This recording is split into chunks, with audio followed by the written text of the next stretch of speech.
Hello friends, welcome to my YouTube channel large animal vet. आज हम जिस topic पर बात करने जा रहे हैं वो टॉपिक है मिल्किंग मेथड्स, यानी कि दूध निकालने की विधि। तो कितनी मेथड्स होती है दूध निकालने की, और कौन से विधि से दूध निकालना, यानी कि कौन से मेथड से दूध निकालना गलत है, कौन से विधि से दूध निकालना सही है, इस बात पर हम चर्चा करेंगे। क्योंकि आपका जो टोटल मिल्क प्रोडक्शन होता है वो आप कौन से मेथड से मिल्किंग करते हैं उस पर डिपेंड होता है।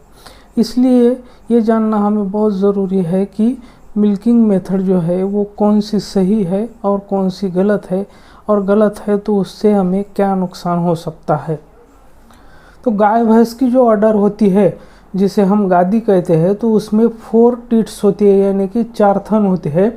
जो 2 सामने की तरफ होते हैं उसे 4 क्वार्टर्स कहते हैं, और 2 जो पीछे की तरफ होते हैं उसे हिंड क्वार्टर्स कहते हैं। तो आपका जितना भी टोटल मिल्क प्रोडक्शन होता है तो उसमें से 40% सामने की 2 टीट से आता है और 60% पीछे की 2 टीट से आता है। मतलब अगर आपका पशु 1 लीटर दूध दे रहा है तो 600 ml पीछे की 2 थनों से आ रहा है और 400 ml आगे की 2 थनों से आ रहा है। तो दूध निकालने से पहले हमें पशु की टीट और अडर को अच्छी तरह से धो लेना है, और उसके बाद उसको एक सूखे क्लीन कपड़े से उसको साफ़ करना है। और जो दूध निकालने वाला व्यक्ति होता है उसके हाथ भी साफ़ होने चाहिए और सूखे होने चाहिए, क्योंकि अगर वो गीले हाथों से दूध निकालता है तो उस कंडीशन में टीट पे बारीक बारीक जो है उसमें क्रैक आ सकते हैं। तो उससे इन्फेक्शन और कंटेमिनेशन का खतरा बढ़ सकता है। दूध निकालने के लिए हमें हमेशा पशु की लेफ्ट साइड में बैठना चाहिए। तो दूध निकालने की 4 मेथड्स होती है। उसमें से सबसे पहले मेथड जो है वो है स्ट्रिपिंग मेथड। दूसरी मेथड जो है उसे नकलिंग और फिस्टिंग मेथड कहते हैं।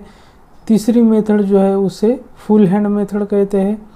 और चौथी जो है वो है machine milking. Milking generally crosswise की जाती है, या तो फिर सामने की 2 टीट पकड़कर या फिर पीछे की 2 टीट पकड़कर की जाती है।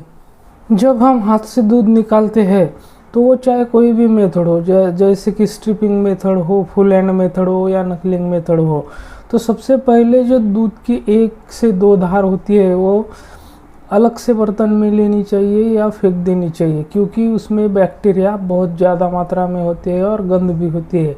इसलिए उसको बाकी दूध के साथ कभी नहीं मिलाना है।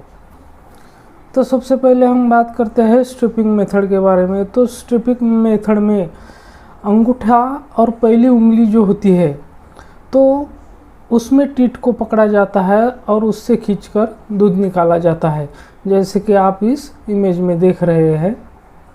तो ये मेथड जो है वो खास करके अगर पशु की टीट बहुत ज़्यादा छोटी होती है तब उस समय ये मेथड यूज़ की जाती है। तो अब बात करते हैं दूसरे मिल्किंग मेथड के बारे में, जिसे नकलिंग या फिस्टिंग मेथड भी कहते हैं। तो इस मेथड में अंगूठे को मोड़कर बाकी 4 उंगलियों के बीच में और अंगूठे के बीच में टीट को पकड़ा जाता है और खींचा जाता है। तो ये मेथड सबसे गलत मेथड होती है, जिसमें टीट इंजरी होने के बहुत ज़्यादा चांसेस है, जिसके कारण मास्टाइटिस वगैरह होने की भी चांसेस बढ़ जाते हैं। तो अब बात करते हैं तीसरे मिल्किंग मेथड के बारे में, जो है फुल हैंड मेथड।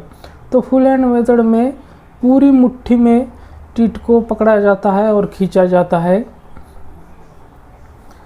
तो सबसे अच्छी जो दूध निकालने की मेथड है वो 2 मेथड को मिलाकर बनती है, जैसे कि फुल हैंड मेथड और स्ट्रिपिंग मेथड। तो फुल हैंड मेथड से पूरा दूध निकाल लेना चाहिए, और जो बाकी का बचा हुआ दूध होता है अडर में, जिसे हम रेसिडुअल मिल्क भी बोलते हैं, तो वो मिल्क जो है लास्ट में उसको स्ट्रिपिंग मेथड से निकालना चाहिए। यही सबसे बेस्ट मेथड होती है। तो अब बात करते हैं मशीन मिल्किंग के बारे में। तो मशीन मिल्किंग जो है, तो जिनके पास ज़्यादा जानवर है, ज़्यादा पशु है दूध देने वाले, तो उनके लिए ये सूटेबल है।